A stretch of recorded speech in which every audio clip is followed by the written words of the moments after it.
Our theme for the month is the walk in abundance. The walk in abundance. The walk in abundance. And it's very important that we keep in mind that walk in abundance, because we are walking in abundance. We live and move and have our being in abundance, because abundance is that quality of God. Abundance is that quality of wholeness. And so it is always right where we are. It is always available to us. And we always have the opportunity to experience it. And thinking of abundance, as I defined it for us last week, abundance is defined as the profusion of good in our lives. I love that word, profusion. There's some words that just really, really strike me. And profusion is one of them. The profusion of good in our lives is what abundance is. And abundance is, as I said again, as I said last week, abundance is measured not by what flows in, but by what flows over. And it is that overflow that is the abundance. It is that overflow. And so what we want to do is to learn to walk in that overflow. We want to walk in that overflow that is always right where we are. Always right where we are. And so just take a breath as we just think about, as I said to you last week, let's get into the habit of seeing abundance everywhere, looking around us to see abundance everywhere, and recognizing that we get to participate in it with that divine law of circulation by giving and getting, giving and getting. And that's the topic for today, giving and getting, giving and getting. That's how it works. Ernest Holmes says everything goes in circles. Everything goes in circles. Giving and getting, that's a circle. Giving and getting. What goes out comes back in. What you put out comes back into us. Everything, what goes around comes around. We hear all of these things. Giving and getting, that's what giving and getting is all about. That's what that circle is all about. What we give out, we get back. What we give out, we get back. Holmes says that we are distribution centers and acquisition centers, and that they are both equally identical and interchangeable. And the only thing that can stop that or block that is ourselves. The only thing that can stop or block that is ourselves. And so it just goes to show that this living in the overflow, this walking in abundance, this idea of abundance is all about consciousness. It's all about consciousness. The overflow is all about consciousness. It's all about consciousness. We hold the key. We hold the key to abundance or lack. We hold the key to abundance. We hold the key to lack. It's the same. It's the same key. It's the same key. And so what we have to keep in mind is that it is up to us how we do this walk. It is up to us how much we experience it. And when you think about it, that whole walk in abundance is really simplicity itself. It's really simplicity itself. It's all about, what do we want to experience? How do we want to walk through this life? How do we want to walk in this life? How do we want to experience the allness and the fullness of God that has already made the gift of itself to each and every one of us? And all we need to do is just open up to receive it.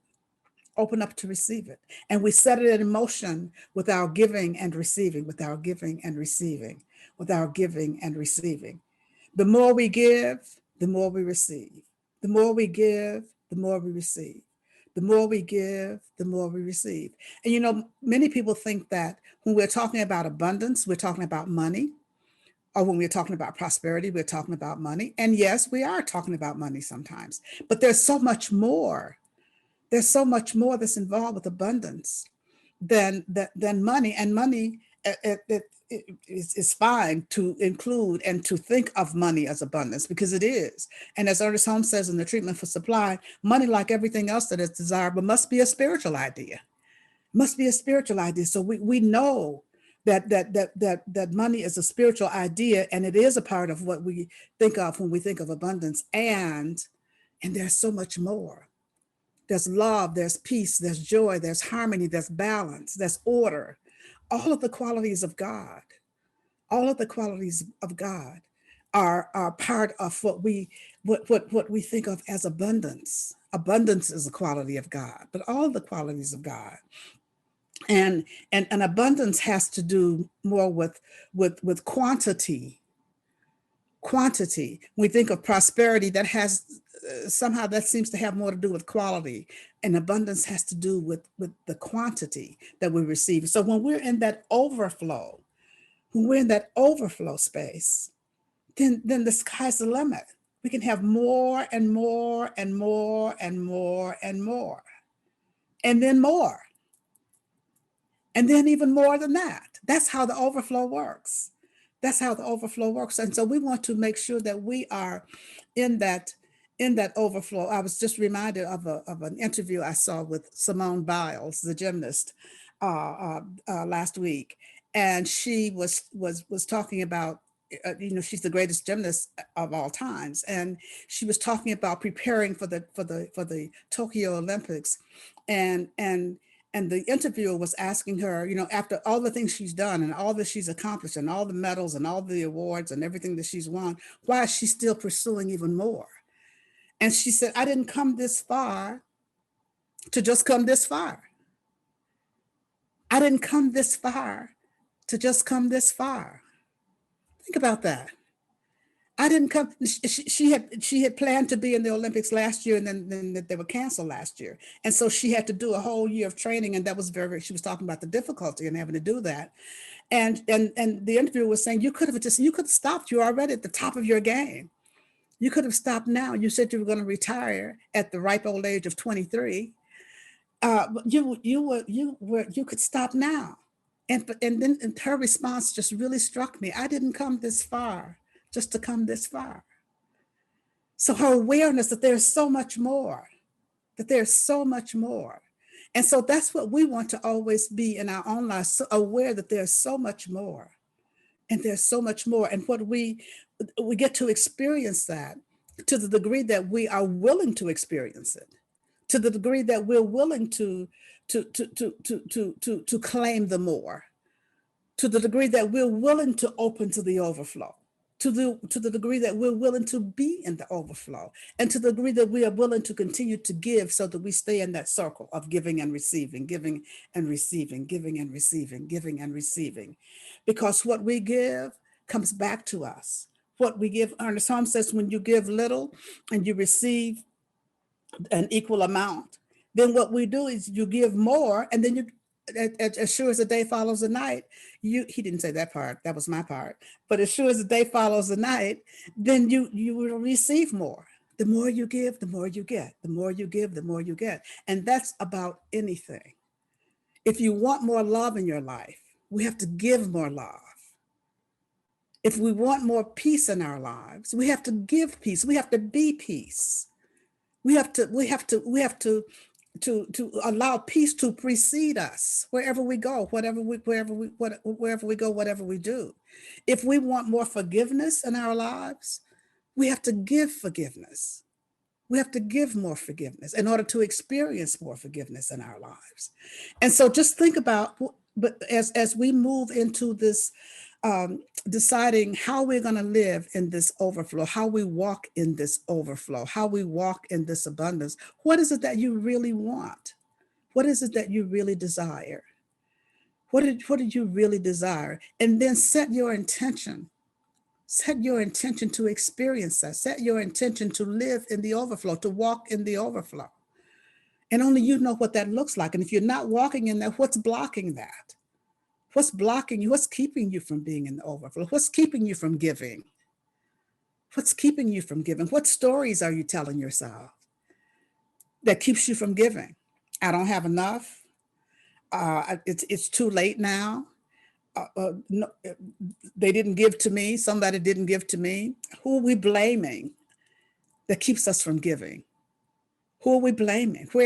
When things aren't going so right, the way we want them to go in our lives, the question for us to always ask is, where do I need to give? Where do I need to give? Where do I need to give? And that doesn't mean where as a place to give, but it's like, what area of my life? In what area of my life do I need to give? In what area of my life do I need to open my heart? Because when we have closed hearts, we are being in that place of acquisition rather than a place of distribution. When we are giving, walking around with an open heart and being open-hearted to all, being open-hearted always, then when we're in that place, then we're in that place of giving. And when we're in that place of giving from a place of an open heart, we receive more. We receive more. That's basic law. That's the way it works. What you give out, you get back. What you give out, you get back. What goes around comes around. It's that circle. It goes around. It's endless. It goes around and it comes around. It goes around and it comes around. Ernest Holmes says the going out from us is one part of the is one end of the coming back to us, and the coming back to us is the other end of the going out to us. It's like, imagine a rope, and one end is the going out and the other end is the coming back, and the going out and the coming back, and the going out and the coming back, and that's the way it works. And so just being in that place of giving, being in that place of giving, being in that place of open-heartedness, being in that place of love, being in that place of peace, being in that place of wanting to be in the flow, so that we can live our lives to the fullest extent, so that we can live our lives to the fullest extent, so that we can experience the allness and the fullness of God, and we can heal that sense of separation that we have. Because when we're in that place of lack, when we're in that place of not enough, when we're in that place of complaining, when we're in that place of feeling like I can't, and when we're in that place of blaming others for whatever it is we have or don't have, whatever it is we do or can't do, or whatever the case may be, or blaming ourselves, when we're in that place, then we're in that place of separation. We're in that place of feeling separate. We're in that place of not really experiencing the allness and the fullness of God that we experience when we know that we are not separate from God. We can never be separate from God. There's nothing that can ever separate us from God except our sense of separation from God. And so we want to move back into that place where we can really be in that place of wholeness. Holmes says that the perception of wholeness is the consciousness for healing. The perception of wholeness is the consciousness, of healing. And so wholeness contained within it is abundance. And we want to be able to perceive that wholeness so that we can experience the healing of that sense of separation that we may have at any given time. And so when we're walking around blaming, or when we're walking around complaining, stop, take a breath, take a step back, and ask, where do I need to give? Where do I need to give in this moment? And what do I need to give? What can I give so that I can step back into the flow? What can I give so that I can be in that overflow? What can I give so that I can be in that place of healing my sense of separation from whatever it is that I'm not experiencing right now, that I want to experience right now? What can I give in this moment so that I can experience the getting, so that I can experience the getting? What must I give? And Holmes says that the door to the kingdom of heaven swings both ways. What we close out closes us out. What we close out closes us out. And so when we're not giving, when we're not in that place of giving out, when we're not in that place of giving love, when we're not in that place of giving compassion, when we're not in that place of giving service, when we're not in that place of understanding, when we're not in that place of acceptance of each other, when we're not in that place of oneness, of unity, when we're not in that place of being all that we were created to be, then we're not experiencing the life that we were created to experience, the life that we were created to live. And all of this is about abundance. All of this is about abundance. All of this is about giving and receiving. All of this is about being open and receptive. All of this is about what's in my consciousness. What's in my consciousness is blocking me from the flow. And am I willing to let it go? Am I willing to change? That's a question to ask yourself. Am I willing to change? What story am I telling myself that's keeping me out of the flow? Because our stories, dictate how we live our lives, because we make decisions and choices according to the stories we tell ourselves. And when we're constantly telling ourselves, I can't give because, or I can't love this person, or I can't forgive that person, or I can't, I have no compassion for people who do, or whatever the case may be, that's withholding. That's withholding. And so when we're in that place of withholding, let's look at what stories are we telling ourselves about that? What stories are we telling ourselves? When we get into that I can't consciousness, let's move into the God can consciousness. Let's move into the God can consciousness. I can't, but God can. I can't, but God can. I don't know, but God knows. And when we recognize that power and that presence within us that knows all that is all, when we recognize the infinity that is, when we recognize that divine intelligence that is, that knows everything, then when we dare to turn it over, when we dare to allow that knower within us, that doer within us to step forward and do, to step forward and be itself. That's what God is doing, stepping forward and being itself. When we can do that, then we get into that place of that divine circle of giving and receiving. We get to experience the allness. We get to experience the fullness. We get to experience the cattle on 1,000 hills. The cattle on 1,000 hills. Scripture says the cattle on 1,000 hills belong to me. We don't have to milk them. We don't have to herd them. We don't have to do anything. Cattle on 1,000 hills, we have to just open our hearts and claim them. The gift has already been made. All that the Father hath is mine. The Father hath 1,000 cattle on 1,000 hills, and they're ours by the claiming of it. But we have to claim it in consciousness. We have to claim it in consciousness. We have to set our intention to be in that place of the overflow. We have to set our intention to walk in that place of the overflow. We have to set our intention to pay attention to where our attention is, to pay attention to where our attention is at all times, to make sure that we are in that place that we want to be. We're in that place of receiving. We're in that place of the fullness, of experiencing the fullness and the allness of God. Let's take a breath together, because as I said, the idea of abundance, the idea of living in the overflow, the idea of living in the overflow is just really, really simple. It's really, really simple. It really is simple. We may not see what it is that we desire, but we have to trust. We have to trust that I'm giving out, it has to come back to me. I'm giving out money, it has to come back to me. I'm giving out love, it has to come back to me. I'm giving out friendship, it has to come back to me. I'm giving out compassion, I'm giving out forgiveness, I'm giving out an open heart. It all comes back. I'm giving out peace, and we give it through our consciousness. When we walk around in the consciousness of oneness with God, then we're always in that place of giving. We're always in that place of giving. When we walk around knowing that we are one with God, always aware that God is everywhere present, always aware that God is everywhere present, wherever we are, whatever we're doing, and that we're always facing God no matter where we go, no matter who we meet, it's God meeting God, God meeting itself. And when we recognize that, then we start to give more.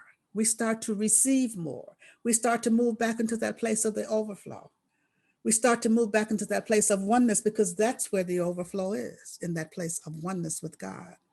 And so I invite you on this Father's Day, I invite you on this special day to be in that place of oneness, to be in that place of giving, to be in that place of receiving, and to be aware that we're in that place. Be aware that we are distribution points. Don't allow that which comes in, that which we acquire, that because we are acquisition centers, don't allow that which comes in to get stuck because we're holding on to it. Ernest Holmes says, let go of it, thoughts and anything else that clutter up our lives, that clutter up our lives, that clutter up our hearts.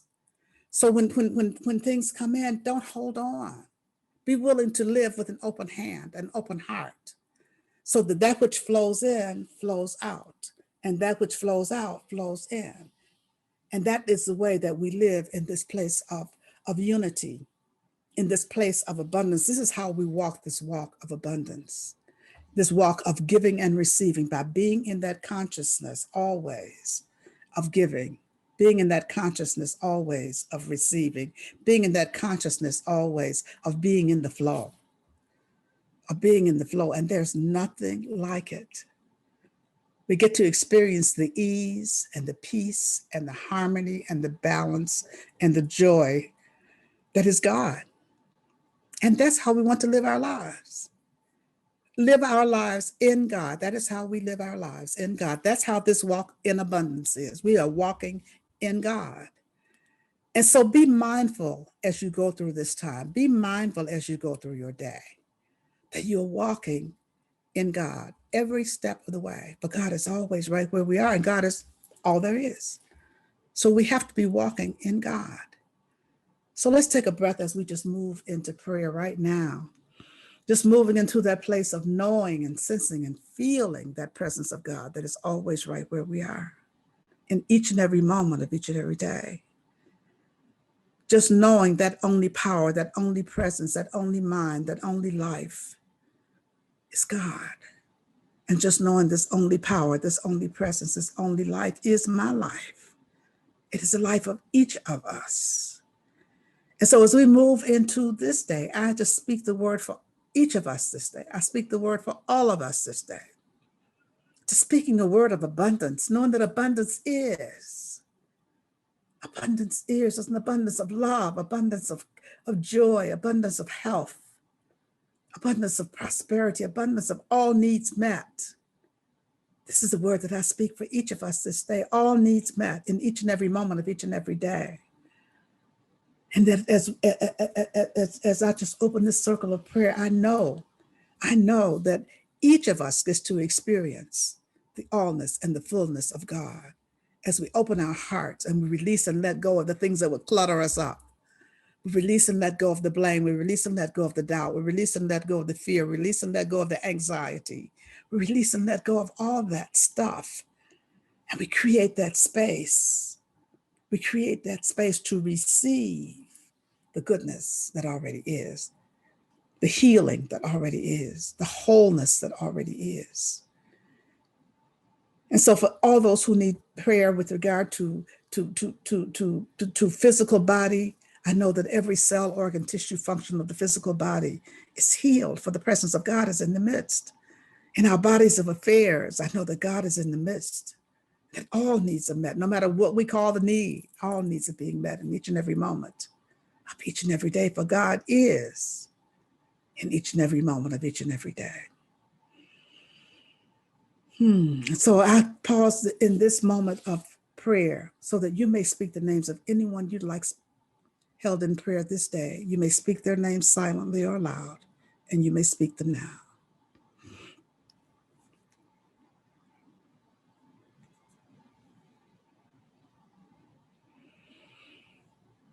And so for all those whose names were spoken here this day, I know that God is right where each of them is, blessing and keeping them right here and right now.